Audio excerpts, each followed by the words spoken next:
What's going on, guys? Charles Weinraub, AKA the Handsome Homebuyer. Another podcast episode. We get two for the price of one. Two twins, the commercial real estate world, a lot of action. These guys are some of the best in the business. Super impressed by them, their journey, their career, and the fact that they have pulled the switcheroo. Check it out.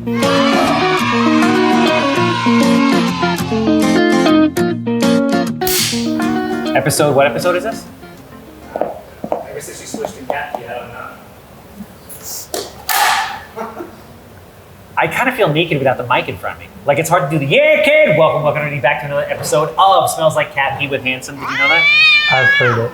Yeah, you don't love the Smell Like Cat Pee thing. Somebody actually denied a podcast, first time ever, denied me on a podcast last week because she said that her brand is not, Cat Pee doesn't do her brand justice.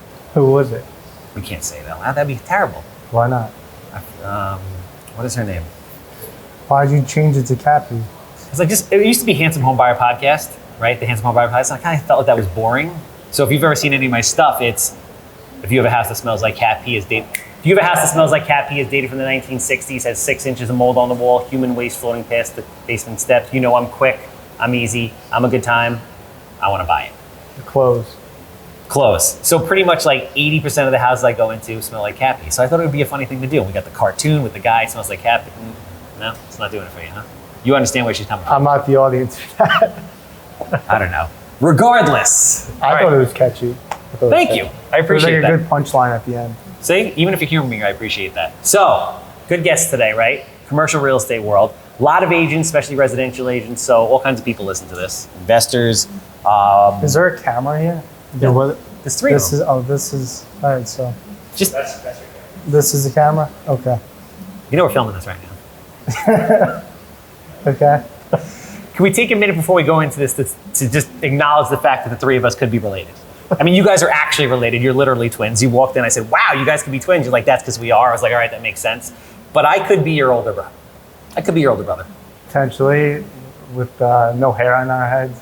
Yeah, I feel like it's like a 3-way mirror. So, we have the twins, Nick and Mike. Yes. So I don't butcher the last name. Tuccillo. Nick and Mike Tuccillo. Tuccillo from Marcus and Millichap. You guys are out of New York City. Yep. Commercial agents. So the commercial world's sexy, bro. A lot of agents that watch this want to be in the commercial space, but the commercial space is not like the residential space. The residential space is like MLS, more out in the open. And I don't mean this in a disrespectful way, but it requires less training and knowledge, I believe, in the commercial space. Like, I went to NYU, got a master's in real estate development. There was actually a bunch of brokers that were taking that course, and it was very, very, very in depth. So like, you guys do big money deals, multi-million-dollar stuff, development type of stuff, not leasing, you only do sales, right? Yeah, we focus on investment sales. Yeah. So you deal with like, the Angle Bermans of the world. Who else do you guys work with? We've closed with Fairfield. We focus on the private client, that's looking to anywhere between what, Mike? So we've closed deals from $500,000 to over $100 million worth. Nice. And we focus mainly on retail and multifamily. Mm-hmm. Also have done a few deals of office and industrial properties as well. Mm-hmm. Where we work now at Marcus Millichap really hones in on specializing in an asset. But from our background of working for smaller boutique firms out on Long Island, going to Marcus Millichap, we specialize mainly on Long Island. Right? Okay. So Long Island's a market we specialize on. I know you live in New York City. Do you live in New York City? I live in New York City as well. Okay. So, big question that everybody's wondering, right? Have you guys ever pulled a switcheroo on a girl before? No. You guys look exactly alike. If I had a twin, this is the only thing I want to do. Like did you guys ever play lacrosse? No. No. So I grew up with the McKeel twins who played lacrosse, awesome guys, and I'm pretty sure they've done the switcheroo. It's like one of the greatest, what percentage of people in this world could have done the switcheroo? You gotta be a twin or, identical twin brothers. Too. Just wink with the left eye, because nobody can see it in this camera, if you've done it. Okay, now. So, back to real estate. So you guys are 29. You've been doing this for a long time. You've been doing this for 8 years.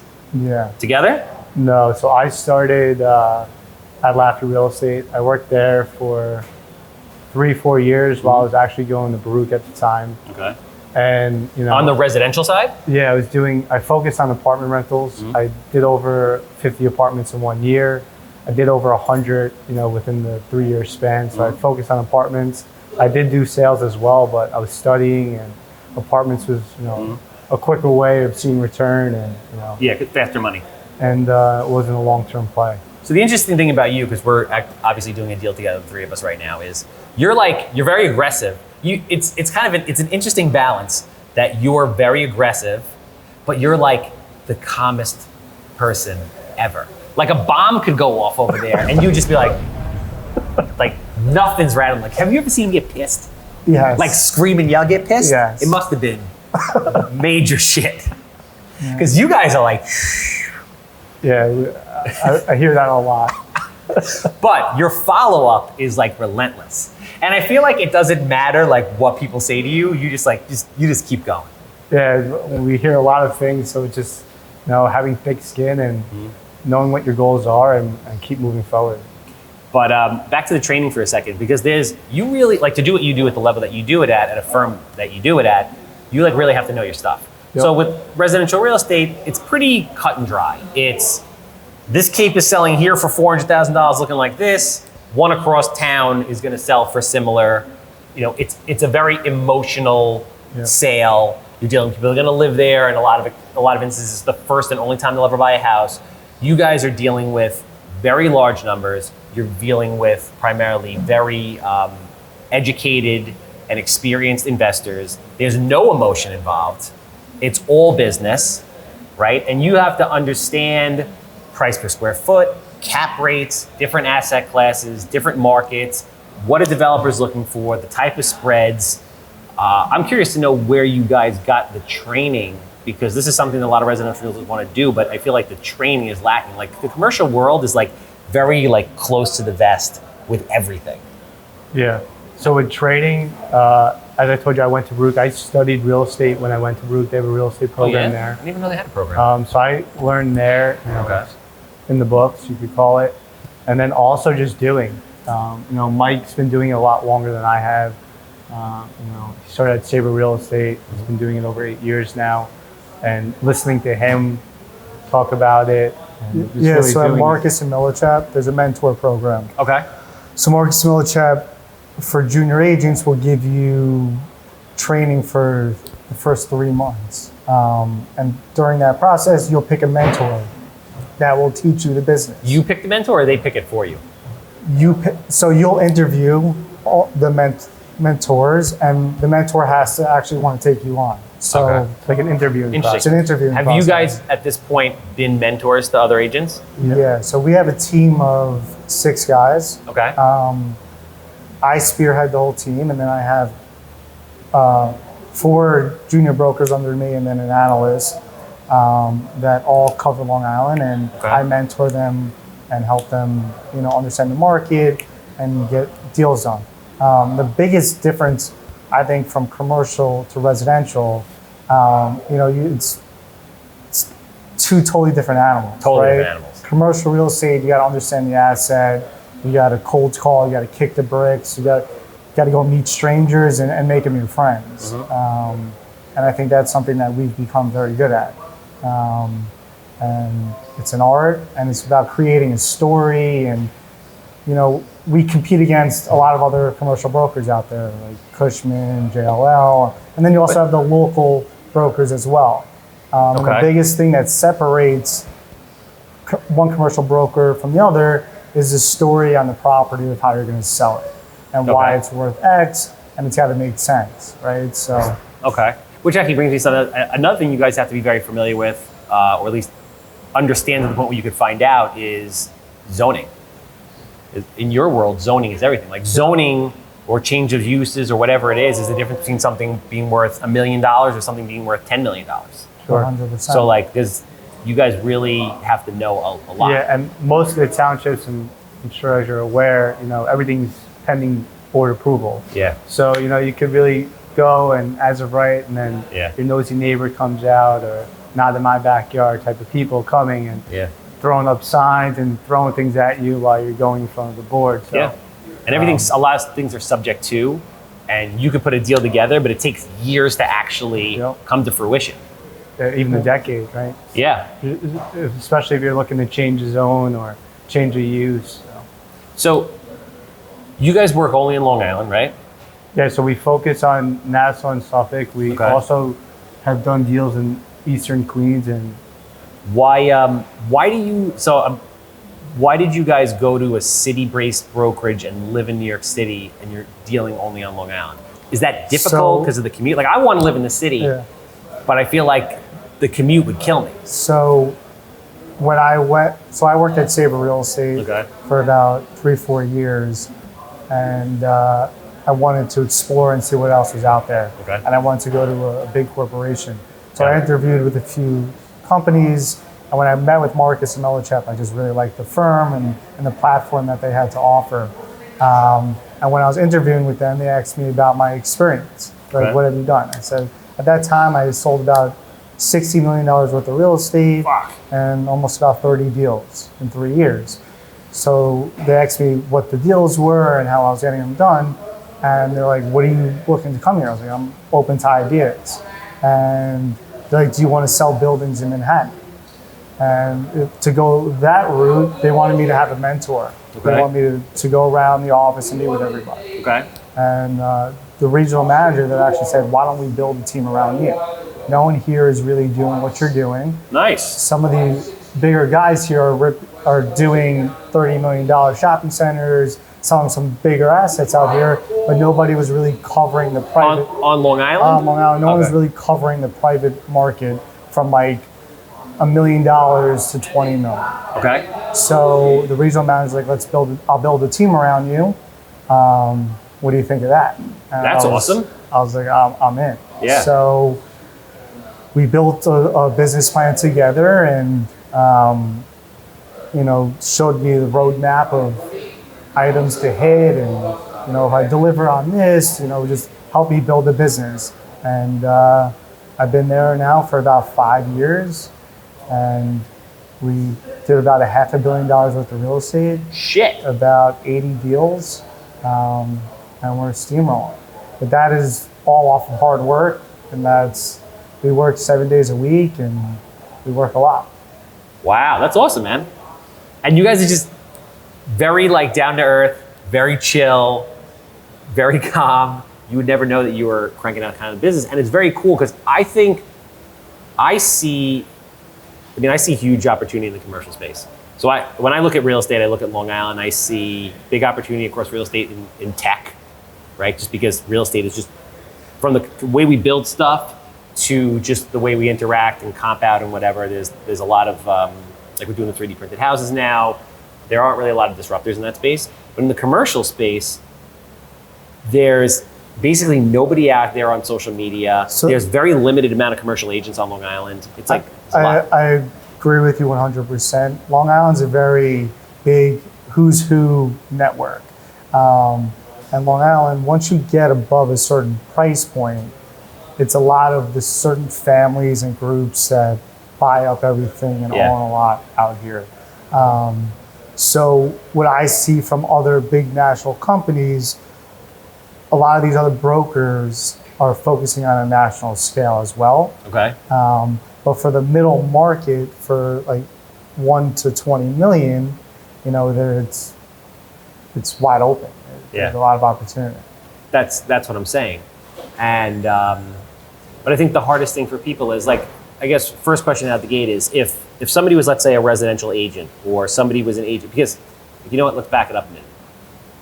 Being a realtor, any kind of realtor, commercial, residential, it's 100% commission-based job, right? It's like you have to perform. I think a lot of people are scared or don't make it in the commercial world because obviously deals could die at any second. It takes a lot longer to get going. Like if you're doing houses, within 6 months, if you're working, you could work with a buyer, seller, you could get a deal done, you can start making money. But for what you guys do, it's a lot harder. So I'm curious to know kind of what it was like during the beginning and how you handled that whole how long was it before you got your first deal closed, that first check really, and how you managed that whole process? So for me, I had experience going into commercial or residential. I was also doing the apartment, so I had some relationships with some investors, and just being by Mike's side and hearing him negotiate and kind of just chopping it up with him, I came in with experience. So the first, deal for me was, the first 6 months. I think we did a deal together when we started working in commercial. That's really fast. But again, I came in with experience and had some relationships going into it, and also, my brother taking me on as his mentee. When prior I had experience because I was just always with him. But 6 months. I joke with him still today. When I first started commercial real estate, it took me probably 14 months to make a check. That's what I'm saying. So still today, I had a deal under contract like 6 months in. So I was always like, I'm going to get this check. I'm going to get this check. I'm going to get this check. Yeah. And he used to always bust my chops like, when's that check? When are you getting that check? And I'd be like, it's coming. It's coming. It's coming. Don't worry. It's coming. And the seller's like, we're going to close in a week. 6 months later, we ended up closing. Because there's due diligence, right? So there's a lot of time. So they get dragged out. Everything. Extensions. But by deals that I was working on my first 12 months, some of them hit my third year. I'm doing deals now that I pitched on or proposed on 6 years ago, right? So it's about building a pipeline. And it's a lot of cold calling, right? So it's a lot of cold calling and just going to meet people and put a story out. Also, just to elaborate on it, and more of going in as say someone graduating college and looking to get into it. Marcus Millichap tells you, look to be broke for the first 18 months. So they tell you right out the gate. So I'm curious to know, how did you manage that first 14 months? You were living at home, parents? I lived at home with my parents, and we were also we were ticket brokers. We were buying and selling concert tickets together. Oh yeah. So we were always, Have you guys always been super close? Yeah. I always wanted a brother. I had 2 sisters, and my mom got me a dog because I didn't get a brother, but it was a Bichon. So there's nothing really hyper masculine about that, right? But I always wanted a brother. I mean, you guys are very fortunate to have each other and be very close and be able to work together like that. It's very cool. Yeah, it is. So 14 months. Yeah. What was the first deal, and how did it come together? It was a small retail strip center, so I worked at one boutique firm where it was just one principal. Okay. And he really just put me at a desk, not much support. Yeah. And then another bigger boutique firm was opening up, just opened up. A lot of brokers are going there. So I went over there. So I put a deal under contract with the first broker I was working with. Okay. That was a 3-store retail strip center on Maple Avenue in Rockville Center. Okay. And I came across this strip center. It was right next to my dentist.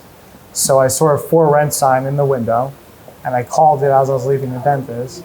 And one thing led to the next. He's like, I'm willing to sell it on my first call. And the principal of the boutique firm I was at put it under contract right away. And then when I went over to Sabre Real Estate, my first month there, I came across another retail strip center. Okay. It was about 4 or 5 stores on Washington Avenue in Cedarhurst. Okay. I used to drive around. That's what I was going to ask you. So your prospecting methods at that time, and how have they changed? So you basically jump in the car and you just cruise through Long Island? Yeah. So looking for FSBOs essentially? Yeah. So the first broker I worked with would be like, jump in your car and do you know Smithtown Boulevard, right? I grew up in Nassau County. I wasn't familiar with Smithtown Boulevard. Is to go drive these retail corridors and start getting familiar with other neighborhoods and other markets on Long Island. And the tenants. So I started driving around. One day a week, I would just spend the whole day in my car with a notepad, and I would write down 102 Main Street and for rent sign. Okay. And put the number, and then I usually would do it Thursdays or Fridays, and then Monday or Tuesday I would call that whole list. Okay. So I was always driving around, and still to this day, I'm in the market at least one day Just driving around. driving around. So how did you guys get, and when you say in the market, because this kind of comes into a bigger problem where I know a decent, so on Long Island, there's probably like 300 commercial agents. I know most of them. Maybe 10 to 15% of them are actually doing real business, right?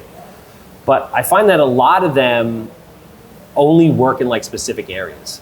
Do you guys seem to be all over Long Island. Yeah, so when I first started, I focused on a certain pocket. Okay. But then I just started, I was driving and I just kept driving. And then Yeah. I'd be like, oh, I'm in Patchogue. Look at this. This is great. This is a great town. Then I would start writing I down. love Patchogue. It's other- smart. But the thing that I'm interested in, so the issue, and it's cool that you guys are young and I'm youngish and I have this vision, so who knows how this develops in the future. But the cool thing about the residential ecosystem in like, let's say the last 12 months is it's really changing. It's becoming a very collaborative type of environment where people collaborate on content, they share ideas, they want to do deals together. It's a lot less like cutthroat and ruthless than it used to be. It's like, it's a fun environment where, people are friends. In the commercial end, it's like, it's very hard to get data, right? There's a lot of like office exclusive type stuff. The MLS isn't used. When things are reported to CoStar, it's whatever, if the agent wants to talk about it, right? And are they giving the right info? Or are they giving the right info? Exactly. So it's like, it's very difficult. And I don't see that as a positive thing, in my opinion, for anybody. Like, I don't see it as good for agents and I don't see it as good for developers. Like, from the developer standpoint, if I want to spec build a shopping center, it's really hard for me to get enough data to feel comfortable doing something like that. Like, because when something's rented, it's hard to see what the per square foot price is. Were there any concessions given? Was there TI, right? We don't know. You can find out, but it's not really transparent. But with a regular house, like you go on the MLS, you see. So it's not good for me because maybe I won't take the risk. And then it's not good for you guys because then I'm not, or other people aren't building more things to then give to you to lease or sell. So I'm curious to kind of know, like, I mean, I know that was a lot of shit. What's your take on all that? So You think I'm nuts? no, I think to your point about like also understanding zoning and understanding, what you could put there in the highest and best use. Yeah. There also has to be an understanding of, what's the tenant going to pay you on the rent per square foot? Yeah. What's the size of the building you're going to build? And then Yeah. ultimately be able to maximize the value of whatever it is. Mm-hmm. So I think it's, it's tough to get data. Us as, Yeah. when we're trying to underwrite stuff, it's really Every tough. deal is very different. It's a pain in the especially ass. If you're talking, retail or, apartments or office or industrial, you could be mid-block Yeah. and get a different rent that you're Yeah. going to get on the corner, right? Of course. So, and then, industrial, how high are the ceilings? Is there Yeah. drainage, right? So pulling the exact man down. Oh, keep going. Man down. Doesn't matter. So I think it also depends on the tenants that you have or Keep talking to me. Don't worry. I'm not here. I'm not doing anything. We're podcasting, baby. what tenants you have. And I think with commercial real estate, it's not so much of, all right, this house is 2,000 square feet on the same block. It should get the same price that the one up the road got. I think every deal and every property is different. I mean, But with sharing the data, yeah. I mean, I think agree. they don't, everyone's competing for the business. Yeah, but Right, that's in so- residential too. So if everyone has the data, Yeah. right, and it just, You know how you It's get just- the data? Yeah. You call and you start asking the people like, hey, that's how we how'd do it. you, We Yeah. call the you bought, I client. saw you bought this deal, I'm hearing that it traded for this price per You square mean foot. other brokers or actually the owners? the Owners. Because it's like, That's how we get it. you guys do investment sales, so it's a little bit different. But when I speak to the broker, the agents on the leasing side, they're like, when we do a listing, we don't want anybody to know when the listing expires because we don't want someone stealing our listing, which seems insane to me. I get it, but it doesn't make sense. They're like, we don't want to show how much we leased it for because we don't want somebody coming in at the end of the term and then trying to steal our tenant. It's like, yo, if Northwell rents your space and then spends $200 a square foot to build it out, they're not going to like jump to somewhere else for $3 a square foot cheaper. My theory, They would maybe do that if they don't have any skin in the game. Right? Some of these tenants, yeah, you know, they're national tenants, and they're not. If they know they could save a few dollars and there's no investment into it, they're going to move and save the money. I'm sure in certain cases, but like a lot of it's like heavily location based. But Yep. my theory is this, and I want to get your opinion on it. Like, and if you think I'm wrong, tell me, because I like to have these conversations so it opens my eyes up. I feel like we would all make more money if it was much more of a open, collaborative type of form. Like if everybody shared their leasing data, sales data, like your sales data is out there pretty much. Like the stuff that you guys do, it's like you could search public record and you could see it for the most part. But more on the leasing side, I feel like if everybody shared the information in the commercial world, that everybody would do better. Because I know certain commercial agents, the majority of them on Long Island, let's say, you guys are like the minority in the sense that you go everywhere. But most of these guys only work a specific area because they're comfortable there, because they know the numbers, but they can't go somewhere else because they can't find the data. I think it's also because they have the relationships there. They have the relationships with the owners there, Yeah. these mom and pops, or you know, whatever the case is. They have the relationships there, and you know, they're the local guy, right? Yeah. So they know the local other mom and pop shop owners that would potentially want to rent the space. And Yeah. they have that network. So Of course. you know, you have a lot of these But if they brokers. if they work They're in, not let's say, using the right programs if they can't get the data. If you're doing deals in Huntington and then you're looking for data in Babylon, Yeah. you should be able to pull that information. Yeah. Or you're not. You should be knocking on doors and figuring it out. You know, our biggest thing why we look to break into all new markets and you know bring the outsider in, and that's the value. yeah, well, that's why I said you guys are really the minority. I mean, I haven't done this with a lot of commercial brokers, and we've had this conversation. Like the first time we were on the phone, you said to me, "Oh, can I sell this property for you?" And I'm like, "Listen, with all due respect, like I don't believe in it." And you're like, "Why?" I think you were in the background. You were definitely in the background, and I was like, You "I wouldn't don't." let us give you an evaluation. Yeah, I'm like, I don't think most commercial brokers do shit. Like they're worth it. That was my opinion. My opinion of you guys is very different, which is why we're having this conversation. And I think you've proven that with the conversation that we're having here for people that are watching, is that you guys are out there knocking on doors, doing a lot of things that other people aren't, that most other commercial agents aren't. Yep. You know, so I have to take my metaphoric hat off to you guys. But yeah, that was my opinion. So our goal and you know our thing is to ultimately create the most value for our client and you know drive prices up. And as Mike said, we look to bring in the outside buyers and drive the price up. Just to give you a deal story, Yeah. we just worked on a deal and we gave an evaluation on the property and the owner said, "You're just buying a listing." I said, "No, I'm not." And he's like, "Well, I have a deal on the table that I'm going to take." I said, "Give me 7 days. I'll tell you who I want to bring the deal to. Give me 7 days and I'll get you More 10 to 20% more than you're about to take." And it's over a $10 million deal. Okay. So it's a good chunk of change. So he gave me 7 days, brought it to 5 guys that I told him I wanted to bring it to, gave me the okay, and I ended up getting him 20% more than the deal on his table. And he didn't even counter the deal. He said, "We have a deal." And we just made the deal happen. Nice. So, you know, sometimes when we give these evaluations and owners that, you know, they're like, "Oh, you're just doing this to fluff the numbers."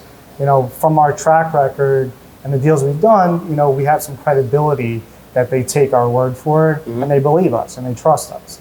And that's the biggest thing in these deals. And also like you're educated, right? You're combing through the market. Sophisticated buyer. You know, you're understanding what's going on. You're doing a ton of deals. So, you know, you coming back to us like, I don't need you, right? But at the same time, you know, we're doing the same thing you're doing. We're calling people, we're networking, and, you know, we're trying to do it on a wider scope to understand, you know, how someone buying a property up in Orange County is buying it. Why is he buying that market? You know, what's the demand drivers there, and how does that compare to Long Island? You know, to kind of get a sense of, okay, he's paying, let's call it a 5% return up there, where there's a lot more rent growth down here. Why can't we get a 4% going in return on a faster growing market than they're willing to pay upstate? So it's like getting a wider scope of it and kind of evaluating it to the market we work. There's also other instances where, you know, owners told me they had an offer, and I'm like, take that and run as fast as you can. Yeah. Make sure it's real and vet it out and run with it. You know, it's, your word is the most valuable thing you have in this business. Yeah. So whatever you say, you have to back up, or your credibility is completely gone. No, That's like the biggest thing that we work off of. But just like, again, going like proving my point from before, like what you were just saying about how you guys take pride in your craft. Yeah. So you're looking at outside areas, you're looking at cap rates, you're looking at the way the market is moving, and you're, you know, making assumptions based on the markets here, saying, hey, listen, there's more opportunity here, people who live in the city, whatever it is. The demographics here are amazing. On a national scale. For everything. Yeah. And also the data, if that data was so accessible, you wouldn't need brokers. You wouldn't need us. If every owner was, if they were just Well, I didn't mean for the owners. we could get all this data, there would be no broker, there would be no reason for a broker to be involved. I mean, that I disagree with only because there's a difference between having access to data and being able to understand data. Like, comping something out, I think, is as much an art as it is a science. Sure. Like, and not everyone's created equal. Yeah. When I talk about the being more transparent, I talk about it from a broker-to-broker standpoint. But yeah, you guys are actively out there, like constantly getting better, constantly getting educated. And that's more to the value, more information we're able to articulate to, you know, our clients, you know, more reason for us to get hired. Yeah, and I can say firsthand, and in one respect I like it, in the other respect I'm mad at you for it, of constantly pushing the prices up, because every time you bring me a deal, I'm like, bro, I'm trying to get this deal done so I can make some money here. Like, come on.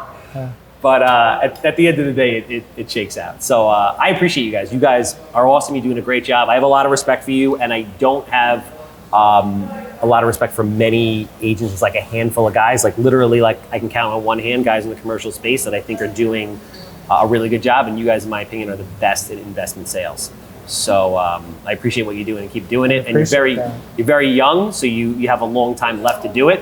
So what does the future look like when you're 29, been in the business 8 years, and are selling like billions of dollars worth of commercial real estate?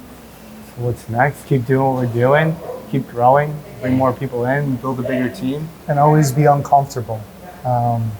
When you're uncomfortable, you're growing. So that's like the biggest thing that I always like having, being in a room where, you know, I'm learning and maybe I'm not the one speaking or knowing everything. I like being in rooms where, you know, I feel like I'm leveling up and constantly growing. Don't be the smartest guy in the room. You know, No, it makes sense. I think that's also why you went to Marcus Millichap. You know, being in a room with guys that are making millions a year consistently, you know, pushes you to that level. On a personal level, you guys married, kids, anything, girlfriends? No. So there's still a chance that the switcheroo happens. No comment. No comment. So if there's investors out there that are looking to sell their property for top dollar, if there are people that are looking to get into commercial real estate and possibly looking to join a team, look at that camera and tell them who you are and how they get in touch with you guys. Yeah, so we're the Tuccillo group of Marcus Millichap. Give me a call, 516-776-2704. And also follow us on Instagram. The Tuccillo Group. You got to tell them, spell out the Tuccillo group so that they can find it. TUCC. We'll put it on We'll put it in the comments. Let me do some mystical, magical stuff that he does. Obviously, I'm the Handsome Homebuyer. You have a house that smells like cat pee, land, commercial property, non-performing notes. You name it, I want to buy it. And obviously, if you have a permit problem, you know the captain's got you back. 516-513-8838. That's a wrap. Awesome. Thanks for your time.